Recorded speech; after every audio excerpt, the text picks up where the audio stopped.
أيها الطلاب كيف أنتم؟ ما شاء الله أنتم بالخير. كيف أصبحتم اليوم؟ ما شاء الله أصبحتم بالخير. نعم ما شاء الله ما شاء الله. هل صليتم اليوم صلاة الفجر؟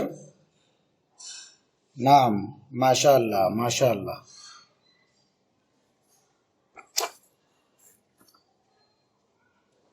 عزیز بچوں، میں آپ سے کچھ سوالات پوچھ رہا ہوں.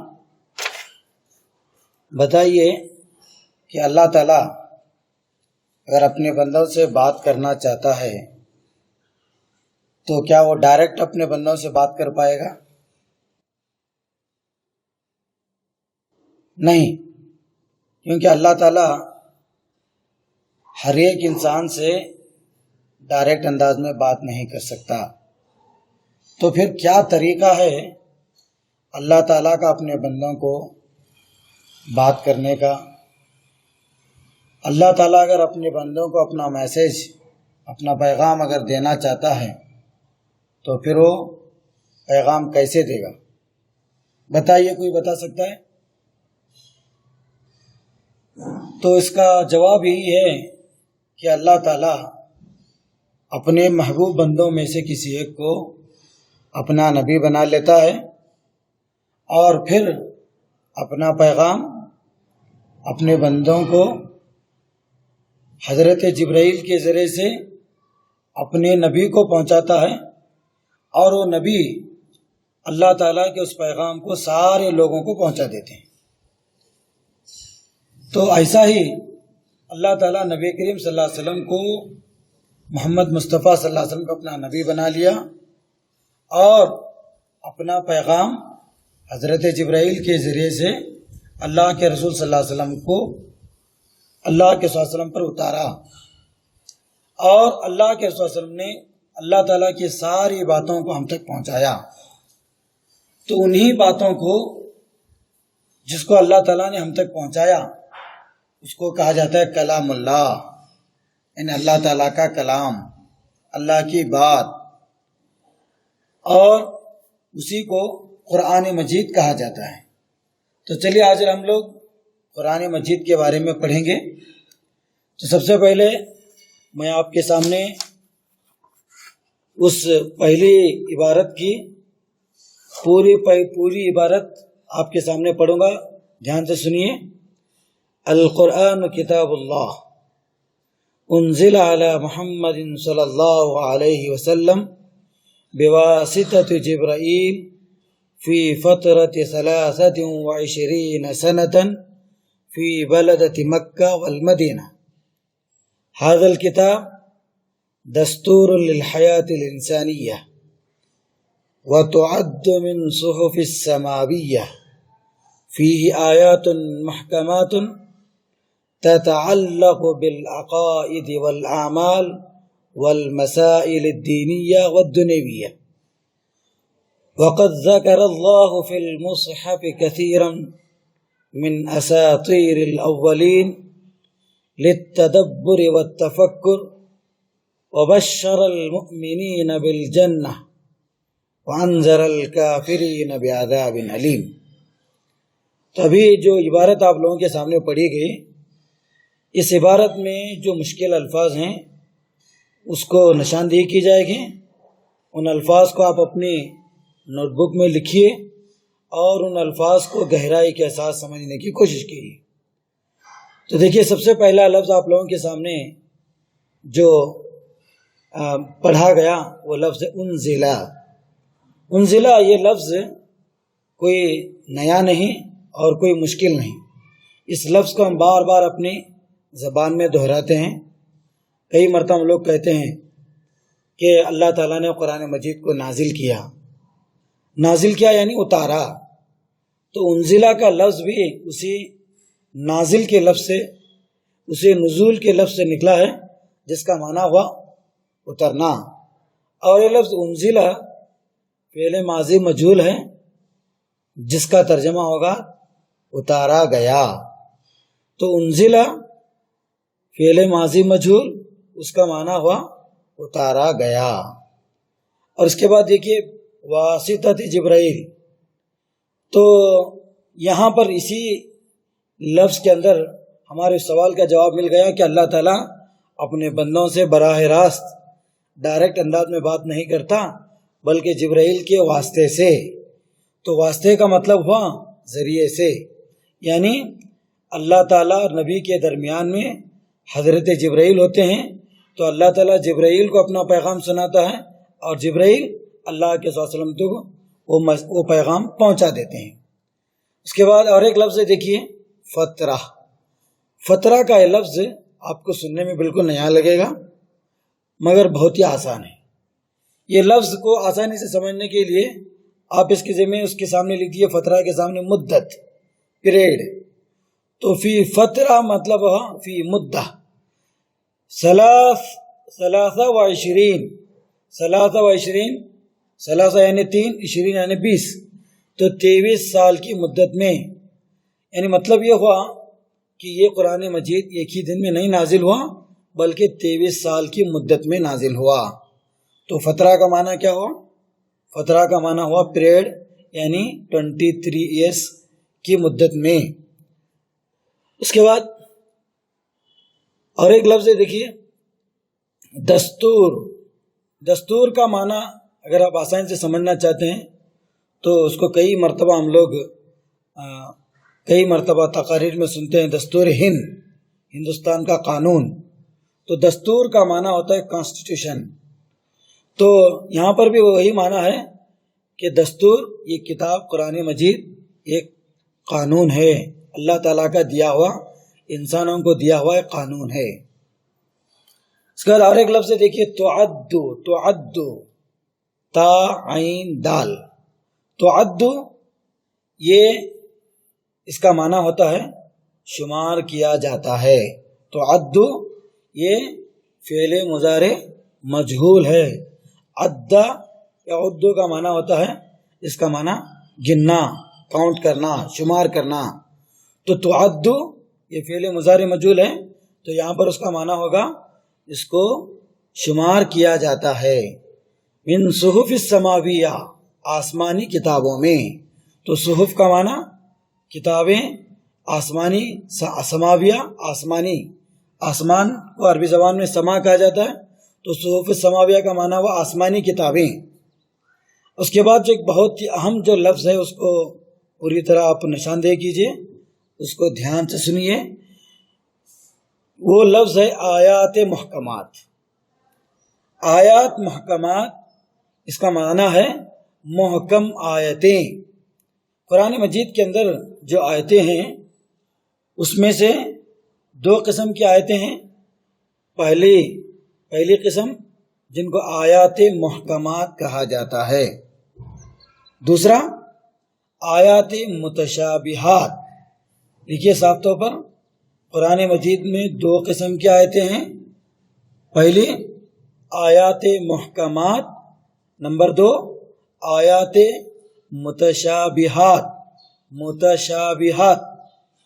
تو آیات محکمات کس کو کہا جاتا ہے؟ محکمات کا لفظ نکلے احکام سے، حکم سے، یعنی مطلب کہ یہ وہ آیتیں ہیں جن کے اندر اللہ تعالیٰ نے کئی احکام بیان کر دیے ہیں، اپنے کئی حکم اس کے اندر اللہ تعالیٰ نے بیان کر دیے ہیں. تو آیات محکمات کے اس تعلق سے آپ کو یہ بات ذہن میں رکھ لیجئے کہ آیات محکمات ان آیات کو کہا جاتا ہے جن کا مطلب پڑھنے کے ساتھ ہی سمجھ میں آ جائے، جن کا مطلب پوری طرح واضح ہے. ان آیات محکمات کو آیات بینات بھی کہا جاتا ہے، یعنی بالکل پڑھنے کے ساتھ ہی اس کا معنی اور مطلب سمجھ میں آ جائے، ان آیات کو آیات محکمات کہا جاتا ہے. اور ان آیات کے اندر کیا مضمون ہوتا ہے اس کو اللہ نے بیان کیا کہ ان آیات محکمات کے اندر عقائد کا عقیدہ، یعنی اللہ تعالیٰ پر کس طریقے سے ایمان رکھا جائے، نبیوں پر کس طریقے سے ایمان لانا چاہیے، فرشتوں پر کس طریقے سے ایمان لانا چاہیے. تو عقائد کے ساری باتیں ان آیتوں کے اندر ذکر کیا گیا ہے. اور اسی طریقے سے وہ سارے اعمال اور مسائل جن کو ہمیں عمل کرنے کی ضرورت ہے کہ وہ سارے مسائل بھی اس کے اندر بیان کیے گئے ہیں، دینی مسئلے اور دنیوی مسئلے۔ آیات محکمات میں کس چیز کا ذکر ہوتا ہے؟ سب سے پہلے آیات محکمات میں عقائد کا ذکر ہوتا ہے، اور ساتھ ہی ساتھ میں آیات محکمات میں جنت و جہنم کا ذکر کیا جاتا ہے۔ آیات محکمات میں آیات محکمات میں وہ سارے عقائد جن کا ہمارا تعلق ہے ایمانیات سے، ان سارے چیزوں کا بھی آیات محکمات کے اندر ذکر کیا جاتا ہے۔ اور اسی طریقے سے آیات محکمات میں مکے کے وہ سارے حالات جو مشرکین نے، کفار مکہ نے اللہ کے رسول صلی اللہ علیہ وسلم کو جو تکلیفیں دیں، وہ سارے واقعات کا بھی اس کے اندر ذکر ہے۔ تو وہ ایسی آیتیں جس کو اللہ تعالیٰ نے شرک کو سمجھانے کے لیے یا کسی مسئلے کو سمجھانے کے لیے اللہ تعالیٰ نے واضح طور پر بیان کر دیا ہے، ان کو کہا جاتا ہے آیات محکمات۔ آیات متشابہات ان آیات کو کہا جاتا ہے جن کو سمجھنا بہت ہی آسان سے اندازے سے نہیں سمجھا جا سکتا، بلکہ ان آیتوں کے سمجھنے کے بارے میں کچھ شبہ ہو۔ تو متشابہات کا لفظ نکلا ہے شبہ سے، یعنی مطلب یہ ہوا کہ ایسی قرآن مجید میں کئی آیتیں ہیں جس کو ہم براہ راست نہیں سمجھ سکتے، تو ان آیتوں کو جتنا ہم سمجھ سکتے ہیں، جتنا قرآن و حدیث کے اندر سمجھایا گیا ہے، اتنا اس کو سمجھنے کی کوشش کریں، اور جہاں پر ہم کو خاموشی اختیار کرنا ہے وہاں پر خاموشی اختیار کریں۔ جس طریقے سے قرآن مجید میں اللہ تعالیٰ کے چہرے کے بارے میں ذکر آیا ہے، اللہ تعالیٰ کے ہاتھ کے بارے میں ذکر آیا ہے، اور اسی طریقے سے تو یہ سارے ایسے ہیں جس کے بارے میں ہمیں اتنا ہی سمجھنا چاہیے جتنا کہ اللہ تعالیٰ نے بیان کیا ہے کہ اللہ تعالیٰ کا ہاتھ ہے، اللہ تعالیٰ کا چہرہ ہے۔ تو اب اللہ تعالیٰ کا چہرہ کیسا ہے، اللہ کا ہاتھ کیسا ہے، اس طریقے سے ہمیں سمجھنے کی ضرورت نہیں، کیونکہ یہ آیات متشابہات میں ہے۔ اور اسی طریقے سے قرآن مجید میں کئی سورتوں کے شروع میں حروف مقطعات ہوتے ہیں، جیسے الف لام میم، حامیم، یاسین، الف لام را۔ اس طریقے کے قرآن مجید کے شروع میں جو حروف ہیں، ان حروف کا مطلب بھی ہم کو واضح نہیں ہے، بالکل کلیئر نہیں ہے۔ ہم اتنا ہی کہیں گے جتنا اس کو اللہ کے صلی اللہ علیہ وسلم نے ہمیں بتایا کہ اس کا مطلب واللہ عالم، اللہ تعالیٰ ہی جانتا ہے، تو ہم کو اتنا ہی کہنا چاہیے۔ تو یہ آیات محکمات ہیں اور یہ آیات متشابہات ہیں۔ تو یہ دو قسم کی آیتیں ہیں قرآن مجید میں، تو ان دونوں کو خاص کر نشاندہی کیجیے۔ اس کے بعد ایک لفظ ہے اساطیر۔ اساطیر یہ لفظ نکلا ہے استور سے۔ استور کا معنی ہوتا ہے عربی زبان میں کہانی، پہلے لوگوں کی قصے۔ تو قصوں کو عربی زبان میں اساطیر کہا جاتا ہے۔ اساطیر الاولین کا معنی ہوا پچھلے لوگوں کی، گزرے ہوئے لوگوں کے واقعات۔ اساطیر الاولین، گزرے ہوئے لوگوں کے واقعات۔ تو استور اس کا واحد ہے اور جمع اس کی اساطیر۔ اور اولین، اول کی جمع ہے اول، اولین یعنی ہم سے پہلے، ہم سے اول میں جو لوگ تھے ان لوگوں کے واقعات۔ تو جیسے عاد اور سمود کے واقعات ہیں، حضرت یوسف علیہ السلام کا واقعہ ہے، اسی طریقے سے حضرت عیسیٰ علیہ السلام کا واقعہ۔ تو ہم سے پہلے جو قومیں تھیں، ہم سے پہلے جو انبیاء تھے، ان سارے لوگوں کے واقعات بھی اس قرآن مجید میں بیان کیے گئے ہیں، تو اس کو کہا جاتا ہے اساطیر الاولین۔ تو قرآن مجید کو جو کس مقصد کے لیے بیان کیا گیا ہے اس کو بھی واضح کر دیا گیا، للتدبر والتفکر۔ تدبر اور تفکر دونوں سیم الفاظ ہیں جس کا معنی ہوتا ہے غور کرنا، سوچنا۔ اور اس کے بعد اور ایک لفظ ہے بشرہ۔ بشرہ کا معنی ہوتا ہے خوشخبری دینا۔ بشرہ کے ساتھ میں جب با کا لفظ آتا ہے، بشر المؤمنین بالجنہ، بشرہ کے ساتھ میں جب با کا لفظ آتا ہے تو اس کا معنی ہوتا ہے خوشخبری دینا، خوشخبری سنانا، گڈ نیوز دینا۔ تو اسی سے لفظ ہے انسان کو بشر کہا جاتا ہے، اس لیے کہ انسان خوشخبری دینے والا ہے، انسان لوگوں کو خوشی پہنچانے والا ہے، اس لیے اس کو بشر کہا جاتا ہے۔ اور ایک لفظ دیکھیے انذرا، انذرا یہ لفظ نکلا ہے نذیر سے، اللہ تعالیٰ کا ایک نام ہے نذیر، نون زال را، نون زال یا را، نذیر۔ تو نذیر کا معنی ہوتا ہے ڈرانے والا، تو نذیر کا معنی ڈرانے والا، اسی سے لفظ انذرا فعل ماضی جس کا معنی ہے ڈرایا، عذاب علیم دردناک عذاب، علیم کا معنی ہوتا ہے ایسا عذاب جس کے اندر پین ہو، جس کے اندر تکلیف ہو، اس کو عربی زبان میں علیم کہا جاتا ہے۔ علیم کو حمزے سے لکھا جائے گا، عین سے نہیں لکھا جائے گا۔ علیم عین سے اگر لکھا جائے گا تو اس کا معنی ہوا جاننے والا، علیم جب حمزہ سے لکھا جائے گا تو اس کا معنی ہوگا دردناک، یعنی درد پہنچانے والا، عذاب علیم دردناک عذاب۔ اس عبارت میں جو مشکل الفاظ تھے ہم نے اس کو پوری طرح حل کر لیا۔ اب لفظ ب لفظ آپ لوگوں کے سامنے اس کا پورا ترجمہ اور اس کا خلاصہ بھی آپ کے سامنے ذکر کیا جائے گا۔ دیکھیے، القرآن کتاب اللہ، قرآن مجید اللہ تعالیٰ کی کتاب ہے۔ تو قرآن مجید یہ کسی انسان کی نہیں، کسی فرشتے کی نہیں، بلکہ قرآن کس کی کتاب ہے؟ اللہ تعالیٰ کی کتاب ہے۔ تو اللہ تعالیٰ انزل علی محمد صلی اللہ علیہ وسلم، اتارا گیا محمد صلی اللہ علیہ وسلم پر بواسطہ جبرائیل، جبرائیل کے واسطے سے، جبرائیل کے ذریعے سے، فی فترۃ 23 سنۃ، 23 سال کی مدت میں، 23 ایئرس کے پیریڈ میں۔ یعنی اس لائن کے اندر کتنی باتیں واضح ہو گئی؟ پہلی بات یہ واضح ہوگی کہ قرآن کسی کی کتاب نہیں، صرف اللہ کی کتاب ہے۔ دوسری بات، قرآن مجید کسی فرشتے کے اوپر یا کسی عام کسی بھی انسان کے اوپر نہیں، بلکہ محمد صلی اللہ علیہ وسلم کے اوپر اتاری گئی ہے۔ اور اس کے اندر یہ بھی بتایا گیا کہ اس قرآن مجید کو ڈائریکٹ اللہ تعالیٰ نبی کریم صلی اللہ علیہ وسلم پر نہیں اتارا، بلکہ جبرائیل کے واسطے سے، جبرائیل کے ذریعے سے اللہ نے نازل فرمایا۔ اور یہ بھی بتایا گیا کہ کتنے سال میں مکمل ہوئی قرآن مجید، یعنی ایک ہی مرتبہ پورے قرآن کو اللہ کے رسول پر نہیں اتارا گیا، بلکہ تھوڑا تھوڑا تھوڑا تھوڑا کر کے اس کو 23 سال کی مدت میں اتارا گیا۔ 23 سال کون سے ہیں؟ 23 سال نبوت کے، اللہ کے رسول صلی اللہ علیہ وسلم نبی بننے کے بعد کے 23 سال۔ 23 سال کون کون سے ہو؟ پہلے 13 سال جب اللہ کے رسول مکے میں تھے، نبی بننے کے بعد، نبی بننے سے پہلے اللہ کے رسول کی عمر 40 سال تھی، تو نبی ہونے کے بعد اللہ کے رسول صلی اللہ علیہ وسلم مکے میں 13 سال رہے، اور مدینے میں اللہ کے رسول صلی اللہ علیہ وسلم 10 سال رہے۔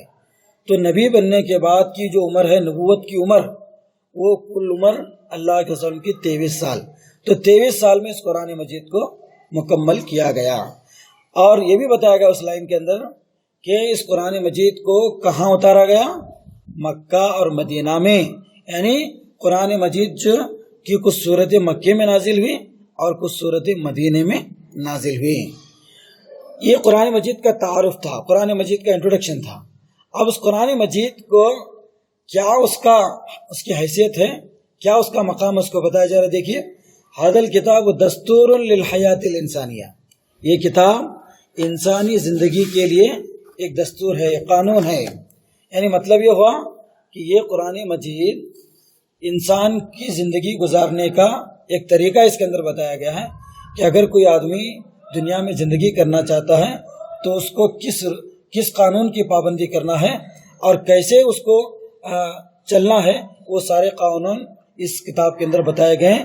تو جیسے کسی بھی ملک کا کانسٹیٹیوشن ہوتا ہے اس دیش کو چلانے کے لیے، ویسے ہی اس دین اسلام کو ساری دنیا کے لوگوں کو صحیح راستے پر لانے کے لیے ایک کانسٹیٹیوشن اللہ تعالیٰ نے بنایا اور ایک دستور اللہ تعالیٰ نے لوگوں کو دیا۔ اس دستور کا نام ہے قرآن مجید۔ تو قرآن مجید ایک انسانی زندگی کو گزارنے کا ایک دستور ہے۔ وہ تعد من صحف السماویہ، اور اس کا شمار آسمانی کتابوں میں ہوتا ہے۔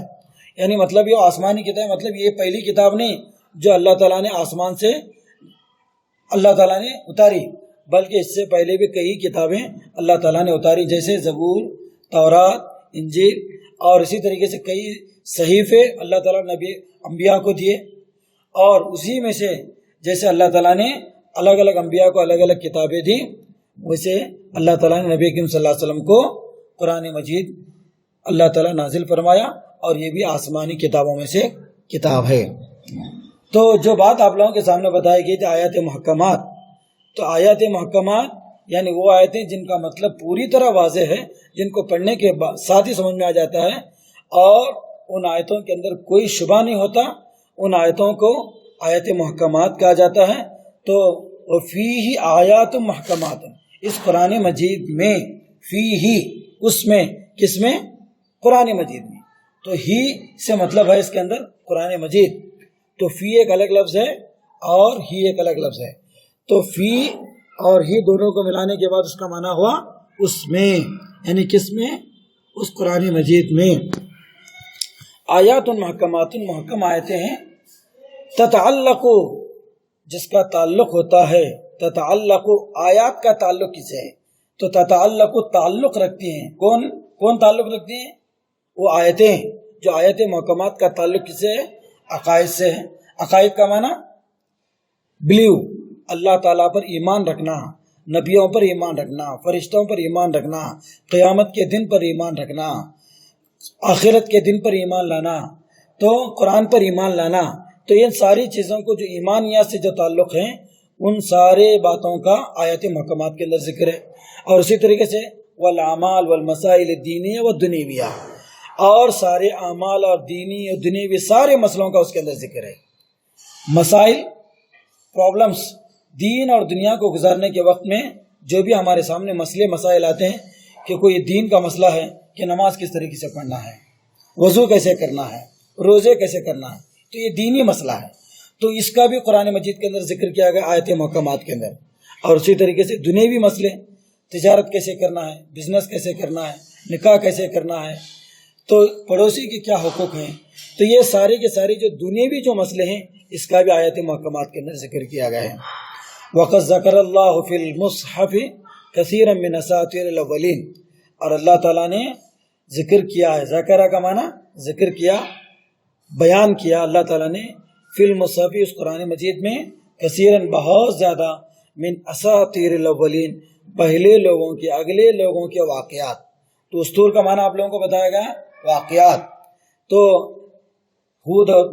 قوم ہود کے واقعات، اور اسی طریقے سے سمود کے واقعات، اور اسی طریقے سے فرعون کے واقعات، اور اسی طریقے سے قارون کے بارے میں ذکر کیا گیا ہے۔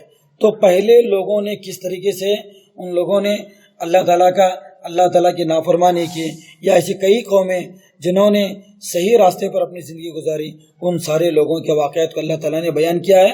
تو اس کا بیان کرنے کا مقصد یہ نہیں کہ کوئی کہانی کی کتاب ہے، بلکہ اس لیے للتدبر والتفکر، سوچنے کے لیے، وچار کرنے کے لیے، کہ کیوں قوم عاد نے اس طریقے سے اللہ تعالیٰ کی نافرمانی کی، اللہ تعالیٰ کے ساتھ انہوں نے سرکشی کی، غرور کیا، مستی کیا، تو اللہ تعالیٰ نے ان کو کیسے اللہ تعالیٰ تباہ کر دیا۔ تو یہ اس سوچنے کے بعد ہمیں ایک سبق ملتا ہے، تو اس سے ایک عبرت لینے کے لیے اللہ تعالیٰ نے پچھلے لوگوں کے، اگلے لوگوں کے واقعات کو اللہ نے بیان کیا ہے۔ اور کیا اس قرآن مجید میں؟ قرآن مجید میں یہ بھی ہے کہ بشر المؤمنین بالجنہ، اللہ تعالیٰ نے مومنوں کو جنت کی خوشخبری بھی سنائی ہے، کہا کہ اگر تم نیک کام کرو گے، اچھے راستے پر چلو گے، تو اللہ تعالیٰ تمہیں ایسی نہر جنت کے اندر داخل کرے گا جن کے نیچے نہریں بہتی ہوگی۔ تو جنت کی خوشخبری قرآن مجید کے اندر دی گئی ہے تاکہ لوگوں کے اندر شوق پیدا ہو۔ وَأَنذَرَ الْكَافِرِينَ بِعَذَابٍ أَلِيمٍ، اور کافروں کو دردناک عذاب سے ڈرایا ہے۔ تو جہاں پر مومنوں کو خوشخبری سنائی گئی ہے، وہیں پر جو لوگ اللہ تعالیٰ کا انکار کرتے ہیں، جو لوگ کافر ہیں، اللہ کو نہیں مانتے، ان کو کیسے سزا دی جائے گی، جہنم میں ان کو کیسے جلایا جائے گا، اس کا بھی دردناک عذاب کا بھی ذکر کیا گیا ہے۔ تو یہ ایک عبارت ہم نے پوری طرح پڑھ لی۔ اب اس کے بعد دوسری عبارت آپ لوگوں کے سامنے پڑھی جائے گی۔ پہلے میں عبارت پڑھتا ہوں، سنیے۔ فیہ مئۃ واربع عشر سورۃ وثلاثین جزءا وقد قسم المفسرون السور الى قسمین، القسم الاول سور مکیہ التي انزلت قبل الہجرۃ، والقسم الثانی سور مدنیہ التي انزلت فی المدینۃ المنورہ۔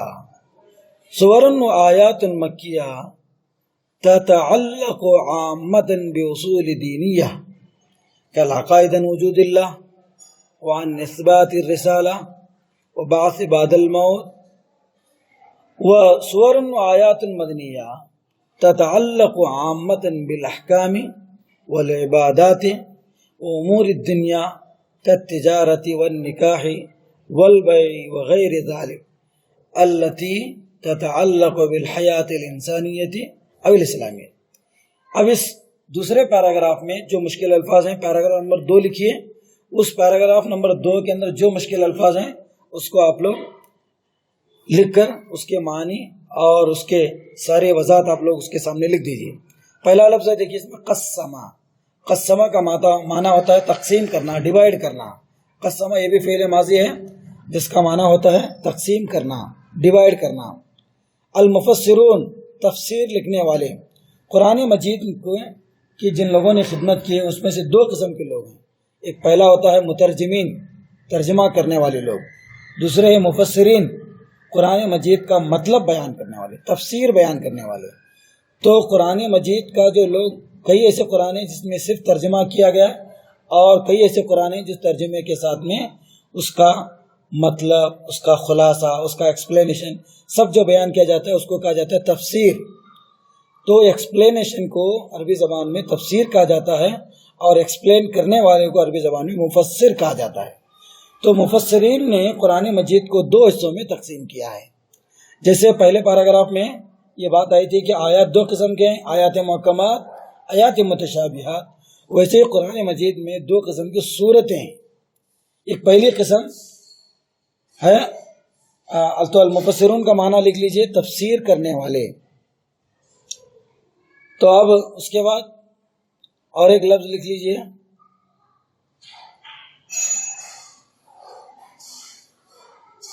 تتعلق. تتعلق یہ بھی لفظ سے پہلے پیراگراف میں آیا تھا، تعلق رکھنا، متعلق ہونا، تعلق رکھنا. اور اس کے بعد اور ایک جو لفظ ہے اثبات الرسالہ. اثبات الرسالہ نبوت کو ثابت کرنا. اثبات ثبوت سے لفظ نکلا ہے جس کا معنی پروف کرنا. رسالت کا معنی ہوتا ہے رسول بنانا. اللہ تعالیٰ کا اپنے نبی کو رسول بنانا، اس کو کہا جاتا ہے رسالت. بعث بعد الموت کا معنی لکھیے موت کے بعد دوبارہ لوگوں کو ان کی قبروں سے ان کو زندہ کرنا. موت کے بعد جو کھڑے ہونے کی جو زندگی ہے اس کو کہا جاتا ہے بعث بعد الموت، مرنے کے بعد کی زندگی، یعنی قبر کی زندگی اور پھر اس کے بعد آخرت کی زندگی. اور اس کے اندر بیع کا ایک لفظ ہے بیعن.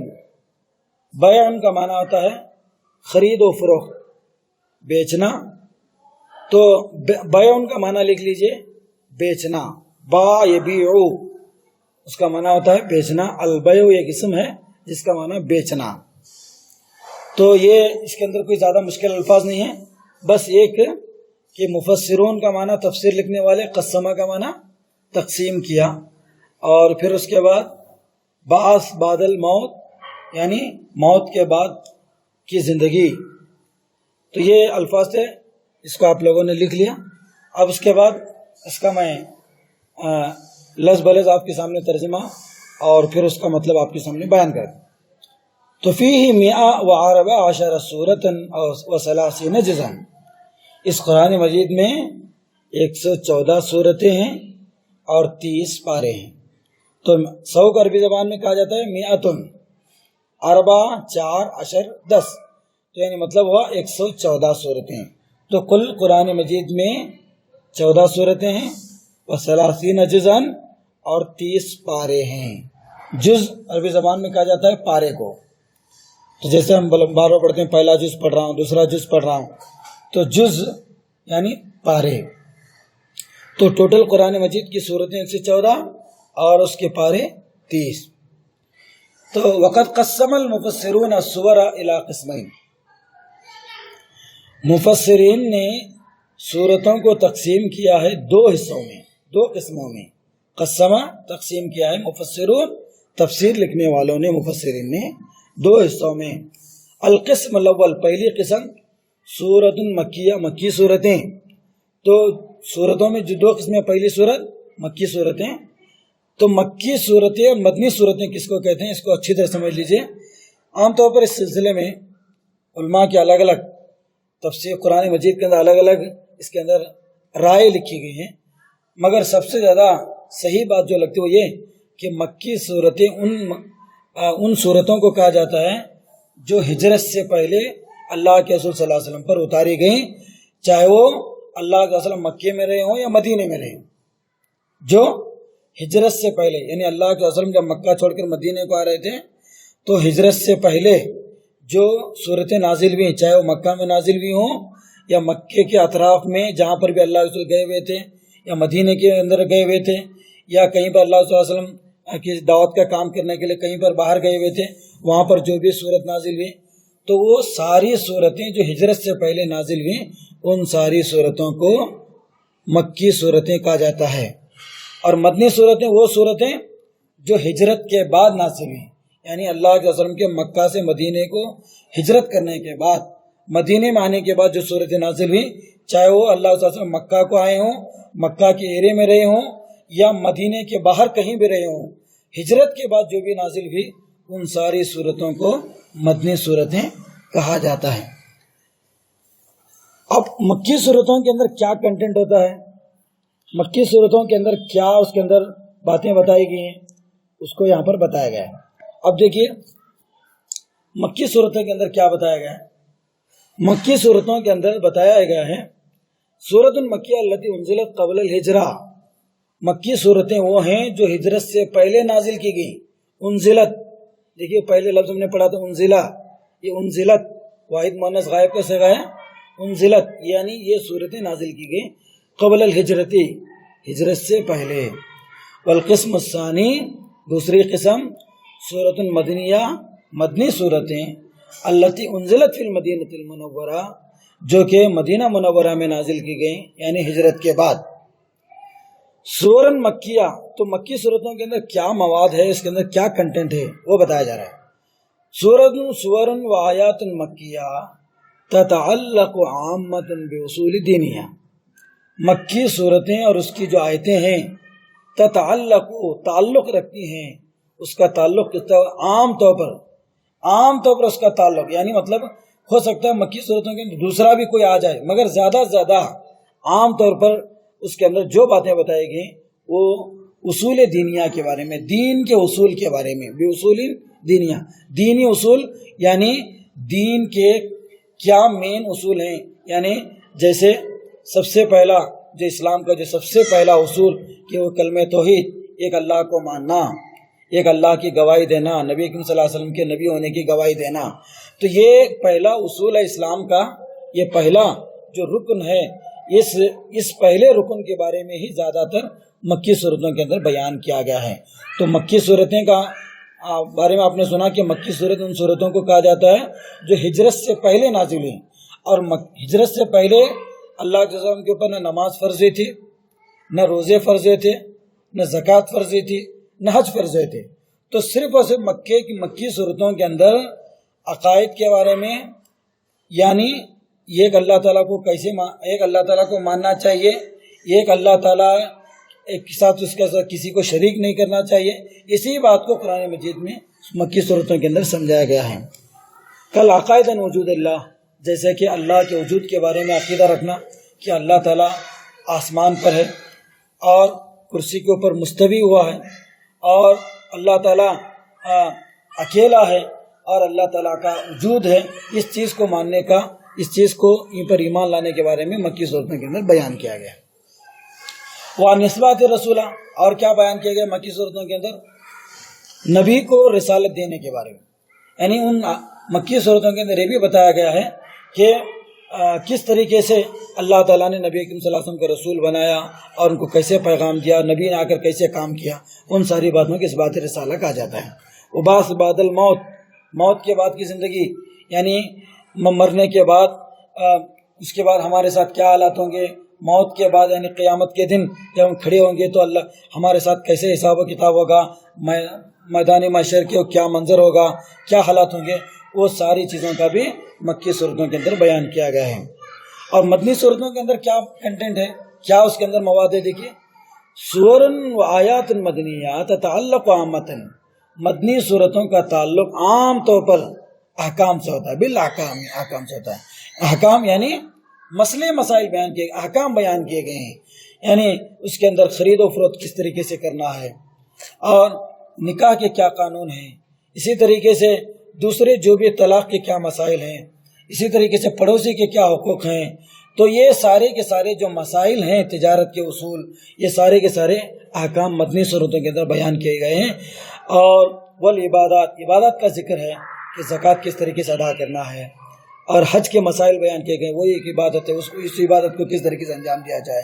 تو مدنی صورتوں کے اندر عبادت کے احکام کا بارے میں ذکر ہے، امور دنیا اور دنیا کے سارے میٹرز، امور کا معنی میٹرز، سارے معاملے، دنیا کے معاملے، جیسے تجارت کیسے کرنا ہے، کون سی تجارت اسلام میں حرام ہے، کون سی تجارت اسلام میں حلال ہے، تجارت کے شرائط کیا ہیں، وہ ساری چیزوں کا ذکر بھی مدنی صورتوں کے اندر ہے۔ وہ نکاح کے بارے میں بھی مسئلے مسائل بیان کیے گئے کہ نکاح کرنے کے کیا شرائط ہیں، نکاح کس طریقے سے کیا جائے گا، نکاح کرنے کے کیا شرائط ہیں، وہ ساری چیزوں کا ذکر بھی مدنی صورتوں کے اندر ذکر ہے۔ والبیع، خرید و فروخت، بیع کا معنی بیچنا، تو خرید و فروخت یعنی کیسے بیچنا ہے، کیسے خریدنا ہے، اس کا بھی ذکر مدنی صورتوں کے اندر ذکر کیا گیا ہے۔ وغیر ذالک تتعلق بالحیات الانسانیہ والاسلامیہ، اور اس کے علاوہ بھی جو بھی انسانی زندگی سے تعلق رکھتے ہیں، وغیر ذالک، اس کے علاوہ بھی، التی تتعلق، جس کا بھی تعلق ہوتا ہے، بالحیات الانسانیہ والاسلامیہ، انسان کی زندگی سے اور اسلام کی زندگی سے جس کا بھی تعلق ہے، وہ ساری چیزوں کا ذکر بھی مدنی صورتوں کے اندر ذکر کیا گیا ہے۔ تو آج کے ہم اس درس میں ہم نے 2 پیراگراف پڑھی، پہلا پیراگراف اور دوسرا پیراگراف۔ پہلے پیراگراف میں قرآن مجید کا تعارف تھا اور اس کے اندر آیات محکمات اور آیات متشابہات کا ذکر تھا۔ دوسرے پیراگراف میں قرآن مجید میں کے اندر کتنی صورتیں ہیں اور کس قسم کی صورتیں ہیں، اور مکی صورتیں اور مدنی صورتوں کے اندر کس قسم کا کنٹینٹ ہے، اس کو ہم نے سنا۔ اب اس کے بعد آپ لوگوں کے سامنے کچھ ایکٹیویٹیز کی جائے گی، کچھ سوالات پوچھے جائیں گے، آپ لوگ اس کا جواب دیں گے کہ اس سبق سے متعلق کہ کتنا آپ نے اس سبق کو سمجھا ہے، اس کے تعلق سے آپ کو سامنے سوالات کیے جائیں گے، یا کوئی آپ کے سامنے کوئی ایک ایکٹیویٹی کی جائے گی، اس کو آپ لوگوں کو کرنا ہے۔ تو کیا آپ سب لوگوں کو سبق سمجھ میں آ گیا؟ اگر کسی کو بھی اس سبق سے متعلق اگر کوئی شبہ ہے، کوئی ڈاؤٹ اگر کوئی ہے تو آپ پوچھ سکتے ہیں۔